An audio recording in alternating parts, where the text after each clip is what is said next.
പശ്ചിമേഷ്യയിൽ ആളിപ്പടരുന്ന യുദ്ധം 25-ാം ദിവസത്തിലേക്ക് കടക്കുമ്പോൾ ലോകം ഉറ്റുനോക്കുന്ന നയതന്ത്ര നീക്കങ്ങൾ ഇസ്ലാമാബാദിൽ സജീവമാക്കുകയാണ്.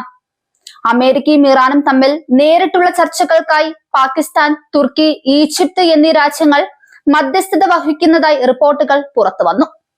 48 മണിക്കൂറിനുള്ളിൽ ഇസ്ലാമാബാദിൽ വെച്ച് ഉന്നതതല കൂടിക്കാഴ്ചകൾ നടന്നേക്കാമെന്നാണ് സൂചന.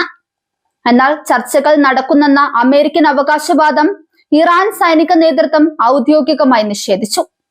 വൻതോതിലുള്ള നയതന്ത്രപരമായ നാശനഷ്ടങ്ങൾ ഒഴിവാക്കാൻ ഇരുപക്ഷത്തിനും ഡിപ്ലോമാറ്റിക് എക്സിറ്റ് റാമ്പുകൾ ആവശ്യമാണെന്ന് മുൻ പാകിസ്ഥാൻ സ്ഥാനപതി മസൂദ് ഖാൻ അഭിപ്രായപ്പെട്ടു.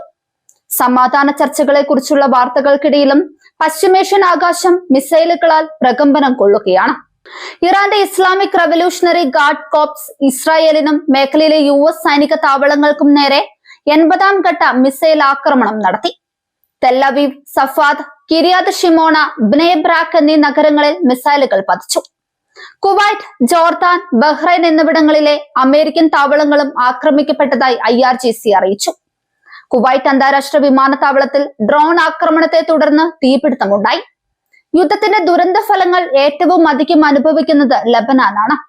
ഇസ്രയേൽ ആക്രമണത്തിൽ ലബനാനിൽ കൊല്ലപ്പെട്ടവരുടെ എണ്ണം 1072 കടന്നതായി ആരോഗ്യ മന്ത്രാലയം അറിയിച്ചു.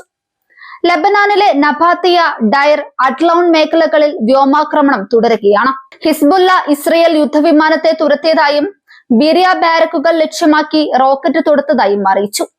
ഇറാനിൽ യുദ്ധം തുടങ്ങിയ ശേഷം 243 വിദ്യാർത്ഥികളും അധ്യാപകരും കൊല്ലപ്പെട്ടതായി റിപ്പോർട്ടുകൾ വ്യക്തമാക്കുന്നുണ്ട്.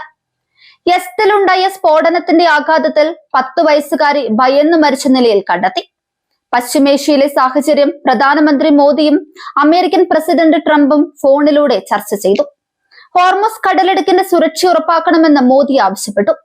ആഗോള ഊർജ്ജ വിതരണത്തിന്റെ പ്രധാന പാതയായ ഹോർമുസ് കടലിടുക്ക് സുരക്ഷിതമായിരിക്കേണ്ടത് ഇന്ത്യയുടെയും ലോകത്തിന്റെയും ആവശ്യമാണെന്ന് അദ്ദേഹം ഓർമ്മിപ്പിച്ചു.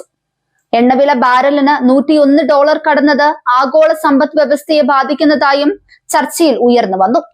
ഇതിനോടകം ഫിലിപ്പീൻസിൽ ഊർജ്ജ അടിയന്തരാവസ്ഥ പ്രഖ്യാപിച്ചിരിക്കുകയാണ്. അമേരിക്കൻ സെനറ്റിൽ പ്രമേയം പരാജയപ്പെട്ടു. യുദ്ധം അവസാനിപ്പിക്കാനായി അമേരിക്കൻ സെനറ്റിൽ ഡെമോക്രാറ്റുകൾ കൊണ്ടുവന്ന വെടിനിർത്തൽ പ്രമേയം പരാജയപ്പെട്ടു. ബുധനാഴ്ച 2026 മാർച്ച് 25-ന് നടന്ന വോട്ടെടുപ്പിൽ 47 പേർ പ്രമേയത്തെ അനുകൂലിച്ചപ്പോൾ 53 പേർ എതിർത്തു. റിപ്പബ്ലിക്കൻ പാർട്ടി അമേരിക്കൻ പ്രസിഡന്റ് ട്രംപിന്റെ യുദ്ധനയത്തിന് പിന്തുണ നൽകിയതോടെയാണ് പ്രമേയം തള്ളപ്പെട്ടത്. കോൺഗ്രസിന്റെ അനുമതിയില്ലാതെ യുദ്ധം തുടരുന്നതിനെതിരെ ഡെമോക്രാറ്റുകൾ പ്രതിഷേധം ശക്തമാക്കിയിട്ടുണ്ട്. വരും ദിവസങ്ങളിൽ വീണ്ടും വോട്ടെടുപ്പ് നടത്താനാണ് നീക്കം. പശ്ചിമേഷ്യൻ യുദ്ധത്തിന്റെ 25-ാം ദിവസത്തെ ഈ നിർണായക മാറ്റങ്ങളും സമാധാന ചർച്ചകളും ആഗോള സമ്പദ് വ്യവസ്ഥയെയും പ്രവാസി സുരക്ഷയെയും സാരമായി ബാധിക്കും.